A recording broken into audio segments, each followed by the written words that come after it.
जय हिंद दोस्तों। हम लोग क्राउन पब्लिकेशन का वस्तुनिष्ठ सामान्य ज्ञान देख रहे थे जो सभी प्रतियोगिता परीक्षा के लिए इम्पोर्टेंट है। हम लोग पॉलिटी का देख रहे थे जो भारतीय राज्य व्यवस्था के अंतर्गत जो टॉपिक का नाम है उच्च न्यायालय। क्या है? उच्च न्यायालय है। उच्च न्यायालय के बारे में हम लोग देखेंगे क्या क्या क्वेश्चन है। उच्च न्यायालय के न्यायमूर्ति का सेवानियुक्ति की आयु कितना वर्ष होती है? तो 62 वर्ष कथन ए में और कारक में दिया गया है। भारत के न्यायिक पुनरीक्षण क्षेत्र सीमित हैं। आर में भारतीय संविधान उधार वस्तुओं से भरा थैली है, तो ये गलत है और आर सही है। निम्नलिखित उच्च न्यायालयों में से कौन एक से अधिक राज्य केंद्र शासित प्रदेश के लिए हैं? तो मुंबई हो जाएगा। भारत के संविधान के अनुसार जिला न्यायिक अभिव्यक्ति के अंतर्गत सम्मिलित नहीं होगा, तो अधिकरण न्यायाधीश। क्या? अधिकरण न्यायाधीश। निम्न में से कौन सा राज्य के उच्च न्यायालय का मुख्य क्षेत्राधिकार नहीं है? तो परामर्श संबंधी क्षेत्राधिकार। निम्नलिखित कथनों पर विचार कर सही उत्तर का चयनित कीजिए। कथन में क्या है? जनहित याचिका जन सहयोगी नागरिकों को न्यायालय तक जाने की स्वीकृति देती है। आर में क्या है?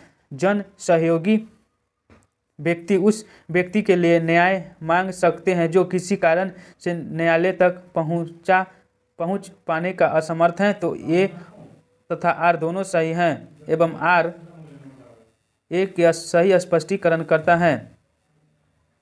निम्न में से भारत में एक उच्च न्यायालय के बारे में सही नहीं है, तो हो जाएगा उच्च न्यायालय के न्यायाधीश की नियुक्ति राज्यपाल करता है। जब सर्वोच्च न्यायालय किसी व्यक्ति अथवा संस्था उसके दायित्व के निहित हेतु लेखा जारी करता है तो उसे क्या कहते हैं? तो हो जाएगा परमादेश।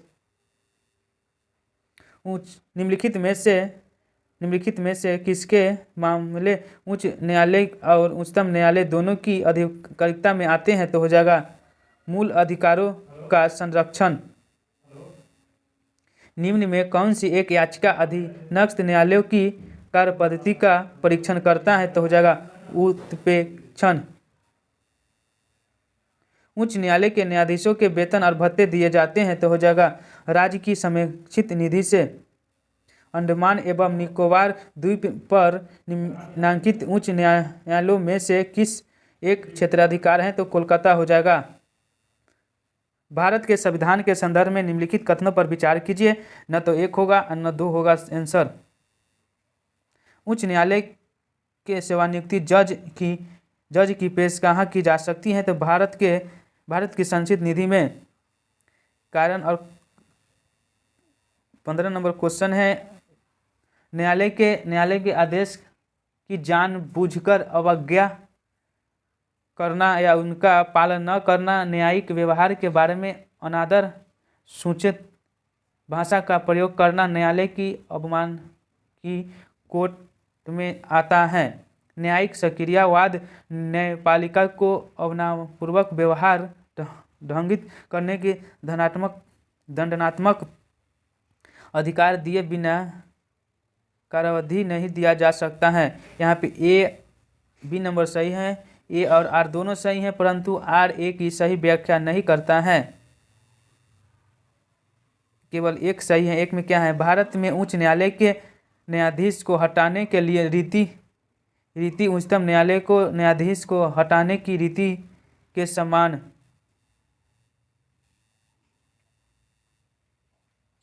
जब किसी उच्च न्यायालय का मुख्य न्यायाधीश प्रशासनिक हैसियत से काम करता है तो यह अधीन क्या होता है? तो हो जाएगा उच्च न्यायालय के अन्य न्यायाधीशों के में से किसी भी रीट आधिकारिकता के। एक ऐसी याचिका जो न्यायपालिका द्वारा जारी की जा सकती है तथा उसमें कार्यपालिका से कहा जाता है कि वह ऐसा कार्य करे जो उसे प्रदत्त शक्तियों के अंतर्गत करना चाहिए, इस रिट याचिका को कहा जा सकता है। तो हो जाएगा मैडम्स। निम्न में कौन एक रीट का कार्यभार लंबित कर सकता है? तो हो जाएगा प्रतिषेध प्रोहिबिशन। 20 नंबर क्वेश्चन है, कथन और कारक है। कथन में क्या है? भारतीय नागरिकों के अधिकारों को संरक्षित करने में उच्च न्यायालय सर्वोच्च न्यायालय की अपेक्षा बढ़िया स्थिति में। सर्वोच्च न्यायालय केवल मौलिक अधिकारों के संरक्षण के लिए परमादेश जारी कर सकता है। तो ये गलत है और आर सही है। उच्च न्यायालय की परमादेश जारी करने की शक्ति के अंतर्गत आते हैं तो मौलिक अधिकार के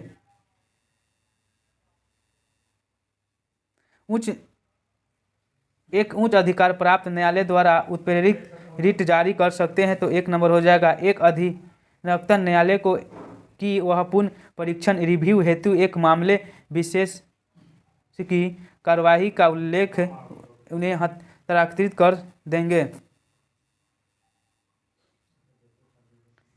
प्रिवेंटिव डिटेंशन के अंतर्गत एक व्यक्ति को बिना मुकदमा चलाए बंदी बनाकर रखा जा सकता है 3 माह तक।